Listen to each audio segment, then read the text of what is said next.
좋은 아침입니다. 오늘은 1월 19일 월요일입니다. 즐겁고 감사한 하루 되시기 바랍니다.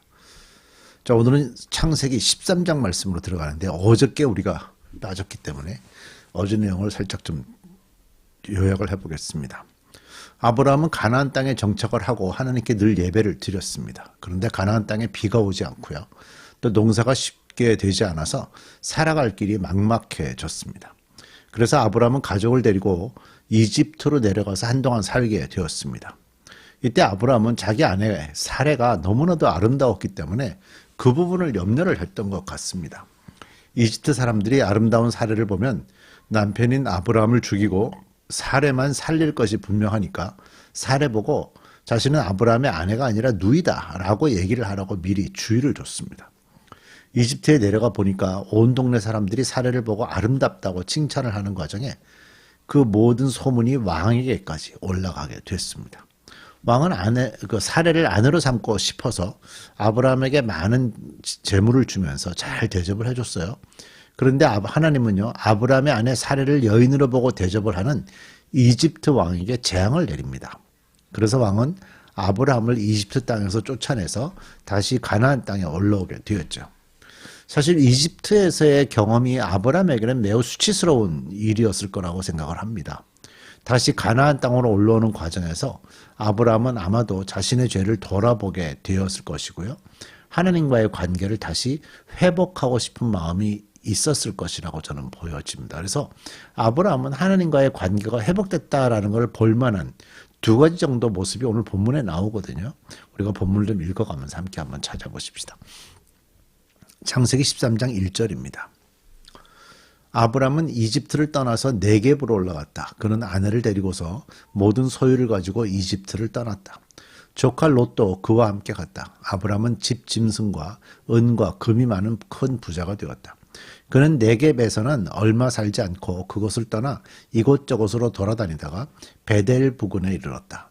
그곳은 베델과 아이 사이에 있는 예전에 장막을 치고 살던 곳이다. 그곳은 그가 처음으로 제단을 쌓은 곳이다. 거기에서 아브람은 주의 이름을 부르며 예배를 드렸다. 아브람과 함께 다니는 롯에게도 양떼와 소떼와 장막이 따로 있었다. 그러나 그 땅은 그들이 함께 머물기에는 좁았다. 그들은 재산이 너무 많아서 그 땅에서 함께 머물 수가 없었다. 아브람의 집 짐승을 치는 목자들과 롯의 집 짐승을 치는 목자들 사이에 다툼이 일어나곤 하였다. 그때의 그 땅에는 가나안 사람과 브릿 사람들도 살고 있었다. 자, 아브람과 롯은 삼촌과 조카 사이지만요, 이제 각자 많은 재산을 가지게 됐죠. 그리고 목자들이 이렇게 다툼을 하는 이유는 그 풀이 좀 있으면 그 풀이 있는 곳으로 짐승들을 데리고 가야 되는데 서로가 그곳을 먼저 찾았다. 내가 먼저 찾았으니까 너희는 오지 마라. 뭐 이런 일들로 인해서 아마 갈등이 많이 생겼을 거예요. 그 지역 자체가 그렇게 풀이 많은 지역이 아니었을 것이기 때문이죠. 그래서 목자들 사이에서는 자기 양떼들에게 물을 먼저 주겠다, 풀 먼저 주겠다, 이런 걸로 인해서 갈등이 좀 많이 있었고요.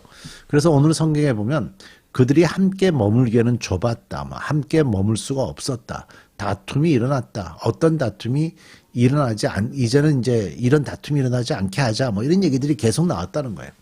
그러니까 그 상황에 대해서 서로가 이제 이 다툼이 문제가 있다라는 것을 좀 이해를 하고 있었던 거죠. 그래서 삼촌이었던 아브라함이 먼저 제안을 했습니다. 조카였던 롯도요, 상식적인 판단에서 따로 떨어져 살기를 이제 받아들인 거죠. 그러니까 상식적인 일에는 상식적인 것으로 판단하면 됩니다. 그러니까 각자의 욕심이 너무 많아서 상식적으로는 문제 해결이 안 되게 되었다라는 것이 오늘날의 문제죠. 법도 엄청 많고 얼마나 복잡합니까? 그러니까 상식적인 관계에서 서로 풀면 되는 문제를 그렇게 하지 않기 때문에 나타나는 현상이죠. 자, 8절 이제 봅시다. 아브라함이 롯에게 말하였다. 너와 나 사이에, 그리고 너의 목자들과 나의 목자들 사이에 어떠한 다툼도 있어서는 안 된다. 우리는 한 핏줄이 아니냐. 내가 보는 앞에 땅이 얼마든지 있으니 따로 떨어져 살자. 내가 왼쪽으로 가면 나는 오른쪽으로 가고, 내가 오른쪽으로 가면 나는 왼쪽으로 가겠다. 롯이 멀리 바라보니 요단 온 들판이 소알에 이르기까지 물이 넉넉한 것이 마치 주의 동산과도 같고 이집트 땅과도 같았다. 아직 주께서 소돔과 고모라를 멸망시키시기 전이었다. 롯은 요단의 온 들판을 가지기로 하고 동쪽으로 떠났다. 이렇게 해서 두 사람은 따로 떨어져서 살게 되었다. 아브람은 가나안 땅에서 살고 롯은 평지의 여러 성읍을 돌아다니면서 살다가 소돔 각계에 이르러서 자리를 잡았다. 소돔 사람들은 악하였으며 주를 거슬러서 온갖 죄를 짓고 있었다. 자, 아브람이 조카에게 먼저 땅을 선택하라고 제안했죠. 조카 롯은 삼촌의 말을 받아서 한 번이라도 삼촌이 먼저 하세요. 뭐 이런 표현하지 않은 것으로 기록이 되고 있고요. 조카 롯이 삼촌의 제안을 받아 먼저 땅을 선택한 것은 사실 욕심 때문이었습니다. 사실은 아브라함이 먼저 선택했어도 아브라함은 어쩌면 헤브론 산지를 선택했을지 모르지만 아브라함이 얼마든지 선택할 권리가 있었죠. 그 롯이 선택할 때 무엇이 중요했는가 하면 이제 요단강 동쪽에서 요단강 서쪽에서 선택하는 거거든요. 거기서 이제 동쪽 요단강 쪽을 바라보면 지금도 풀이 아주 무성합니다. 거기는 그 요단강이라는 물이 1년 내내 있기 때문에 거기는 많은 나무들이 자라고요. 그 주변에서는 지금도 많은 농사들이 이루어지고 있습니다.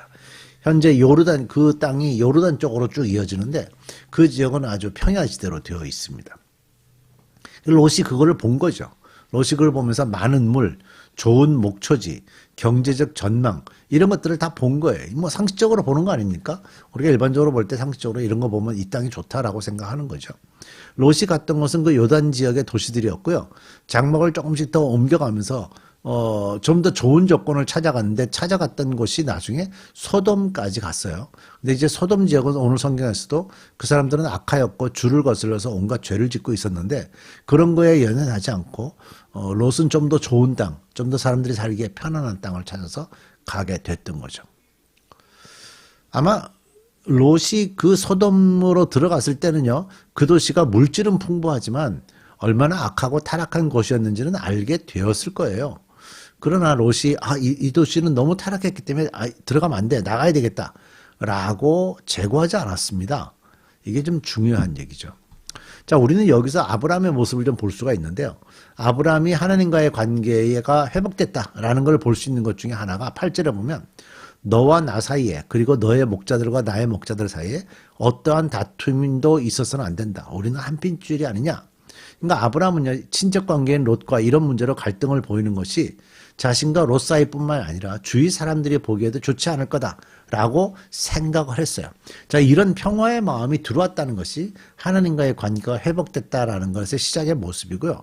또 하나는요. 그래서 롯이 왼쪽을 선택하면 자신은 오른쪽을 선택하고 롯이 오른쪽을 선택하면 자신은 왼쪽을 선택하겠다고 양보하는 태도를 보여줬죠. 그러니까 평화에 대한 간절한 마음이 아브라함에게 있었던 것으로 보입니다. 근데 실제적으로 권세로 보면 누가 먼저 결정해야 됩니까? 아브라함이 먼저 결정하는 게 맞죠. 그러나 롯에게 이 모든 것을 넘겨주고 있습니다. 하나님이 부르신 사람도 아브라함. 아브라함 보고 가나안 땅에 가라 그랬기 때문에 롯이 따라온 것인데 아브라함은 자신이 우선이라는 걸 알고 있었음에도 불구하고 지금 롯에게 그 모든 권한을 주는 거예요. 족장시대의 족장의 말은 뭐죠? 사실은 법입니다. 롯에게 떠나라 라고 명령할 수도 있었습니다. 그런데 그렇게 하지 않았죠.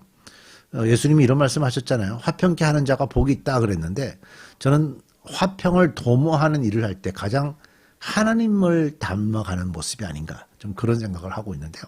이제 다음 구절로 넘어가 보면 롯이 떠나자마자 하나님은 이미 하셨던 약속들을 이루시는 걸 볼 수 있어요. 14절 보세요. 롯이 아브람을 떠나간 뒤에 주께서 아브람에게 말씀하셨다. 너 있는 곳에서 눈을 크게 뜨고 북쪽과 남쪽, 동쪽과 서쪽을 보아라. 내 눈에 보이는 이 모든 땅을 내가 너와 내 자손에게 아주 주겠다. 내가 너의 자손을 땅의 먼지처럼 셀 수 없이 많아지게 하겠다. 누구든지 땅의 먼지를 셀 수 있는 사람이 있다면 너의 자손을 셀 수 있을 것이다. 내가 이 땅을 너에게 주니 너는 가서 길이로도 걸어보고 너비로도 걸어보아라.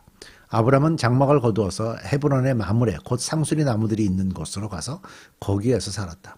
거기에서도 그는 주께 제단을 쌓아서 바쳤다.